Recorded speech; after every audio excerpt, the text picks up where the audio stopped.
Ils sont vifs, les volontaires internationaux de la francophonie. Âgés de 24 à 34 ans, diplômés de l'enseignement supérieur, ils ont été choisis pour effectuer une mission professionnelle de 12 mois dans un pays étranger, au sein de l'espace francophone. Je m'appelle Queen Mai et je viens du Vietnam et je suis affectée au Gabon en tant qu'une attachée de coopération pour un projet appelé Commerce et Développement Durable. Je viens de Madagascar, je serai affecté à Bénin. C'est mon première expérience internationale et je suis aussi le premier malgache à être volontaire, je crois. Je suis content d'être volontaire et je suis fier d'être représentant de mon pays, le Cambodge. La francophonie a un passé, elle a un présent, mais elle doit aussi avoir un avenir. Et cet avenir repose sur les épaules de la jeunesse. Plus de 3000 candidats, et il en reste une cinquantaine, la crème de la crème. Ce sont des jeunes motivés, ce sont des jeunes formés, ce sont des jeunes aussi dont le profil correspond à la mission qu'on va leur confier. Je suis à Paris pour la session de préparation au départ pour ma mission du volontariat international de la francophonie au Burkina Faso. Et je compte vraiment leur montrer qu'ils n'ont pas eu tort de me faire confiance. Je me disais, il y a plus de 3000 personnes qui ont déposé. Je me suis dit, mais est-ce qu'il faut faire un miracle pour être retenu? En fait, je voulais ce poste-là.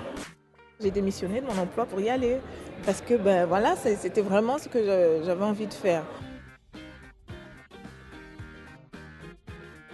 La promotion 2011, on est arrivé à 19 nationalités représentées dans le cadre du programme.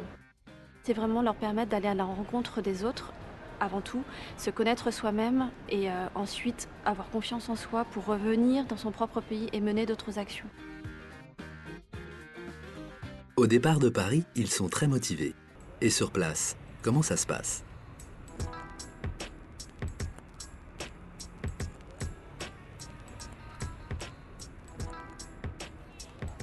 Marina, camerounaise, a trouvé ses marques. Nous sommes ici à Ouagadougou, au marché d'Ikatoya. Aujourd'hui, je vais acheter des légumes. Ce ne sont pas les légumes de chez moi, mais je vais trouver un moyen de les faire. La première semaine, mon responsable m'a donné le temps de m'installer. Étant donné que j'arrive dans un pays où je ne connais personne, il faut que je puisse trouver une habitation. Là, c'est chez moi. On va entrer.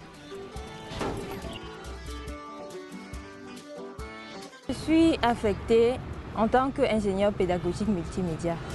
C'est utilisé pour les formations ouvertes à distance.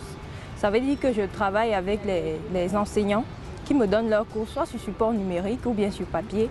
Alors, ils les découpent en objectifs. Alors, je les fais ressortir à partir d'un logiciel pour qu'ils soient facilement intégrés dans des plateformes de formation en ligne. Ce programme de numérisation des cours ici au Burkina est un projet dont il parle depuis longtemps, mais qui traîne encore le pas. Alors mon objectif, enfin mon souhait, c'est de finir ces 12 mois ayant installé quelque chose de visible et palpable.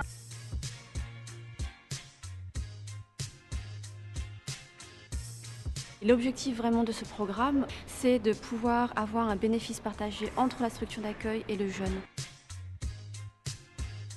Voilà des jeunes qui, eux, veulent donner du temps aux autres, veulent construire quelque chose. On a intérêt, notre organisation, à soutenir justement cet enthousiasme-là.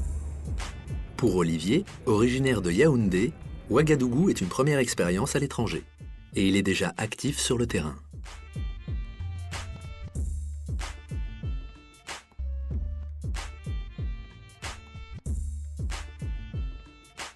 La maison des savoirs promeut tous les savoirs. Il y a déjà des salles très bien équipées en termes d'ordinateurs. Là, il y a des tableaux qui permettent aux étudiants de former un peu des petits groupes d'apprentissage.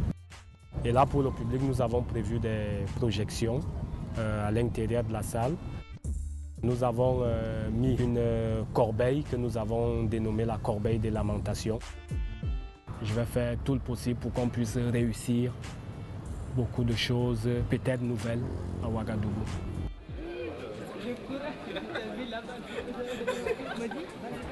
Je compte sur la jeunesse, sur sa compétence, sur son talent, sur son enthousiasme pour franchir les étapes qui restent à franchir dans cette œuvre jamais achevée de construction d'un monde plus universel, plus divers et plus riche.